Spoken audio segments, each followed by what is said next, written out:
Hey, what's up guys, Rev here. So I think at this point anyone watching this video is aware that the quality of journalism is so bad currently that it's beyond parody level. And today we're going to look at one of the most embarrassing articles I've seen in a long time. And then we're going to look at the reaction of the creator of that article when they were called out on social media for spreading not only misinformation, but also trying to cancel a literal child with their article. So we have to start here. This is with Deadspin, so they do sports news, and they're definitely on the current Twitter meta when it comes to journalism, where they just pump out as many articles and tweets as possible with the hopes of not only just getting interaction, but producing engagement bait and outrage bait, so people will click on their tweets to make fun of them, because the more engagement you get, the more ad revenue sharing you get with Twitter's new monetization system, and Deadspin is definitely one of those people. Now let's see the article that is causing this engagement bait.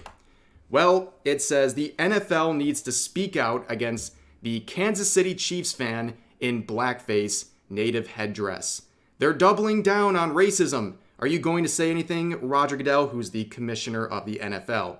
And this is written by Karen J. Phillips, a very appropriate sounding first name, with Karen, of course.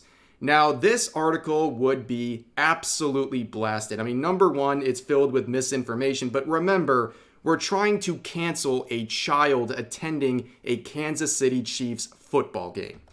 So the tweet sharing this article from Deadspin would get hit with an initial community note. It would actually change to a different message later, but the initial one gives us a good starting point. So it says, the picture on the article is misleading. Other pictures of the child in question show that the other half of his face is painted red, black and red being the team's colors. And yes, black and red is the color of the Kansas City Chiefs.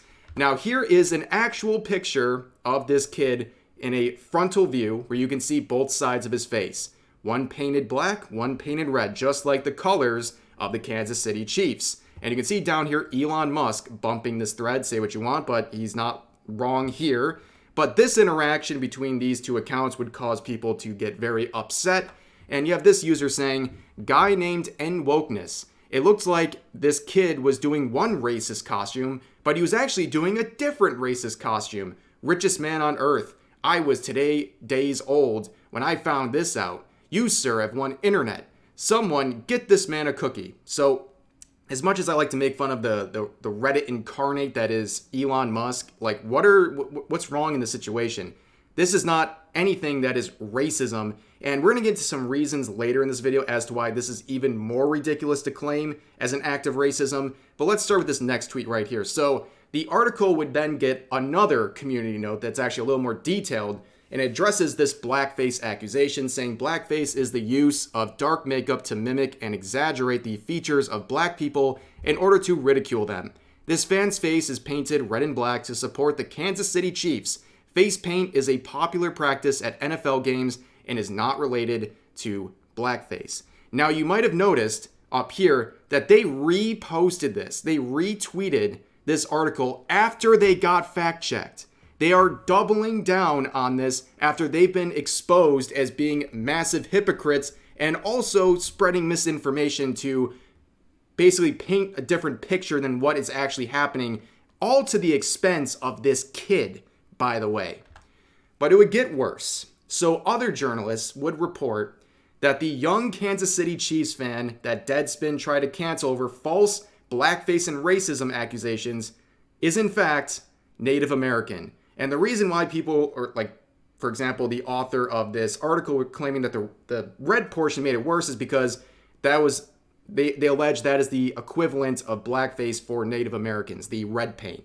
And this would go a lot deeper right here, this whole fact that this kid is Native American. So it turns out that not only is this kid Native American, it turns out that his father is a member of the tribal board of one of the local Native American tribes. And yes, if you look it up, you can confirm this with public information that this boy's father has been a member of the local Native American tribes committee board for over 6 years at this point. Yeah, so things are looking pretty bad, and you're asking yourself, well, what about the person who wrote this article? Well, here is the journalist responsible for this hit piece and all of the fallout on social media and the doubling and tripling down. His name is Karen J. Phillips, a very appropriate sounding first name because this dude is a literal Karen with the way he is acting, trying to cancel a child over completely made up claims. Now let's do a little digging into his account. He would actually respond to the backlash surrounding this article. He would state, "For the idiots in my mentions who are treating this as some harmless act because the other side of his face was painted red, I can make the argument that it makes it even worse. Y'all are the ones who hate Mexicans but wear sombreros on Cinco de Mayo."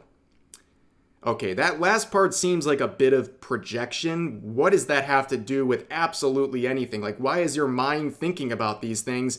And, you know, it's typical with people who are obsessed with race bait outrage like this, that they're always thinking about these things, and they're seeing so much harm in completely innocent behavior because that's all they're thinking about. They're finding new ways to be offended by stuff when there's nothing to be offended about in the first place. And this whole idea of mocking all the people criticizing him and calling them idiots is obviously just insecurity about the fact that this guy got exposed for lying about a child for attention regarding his article.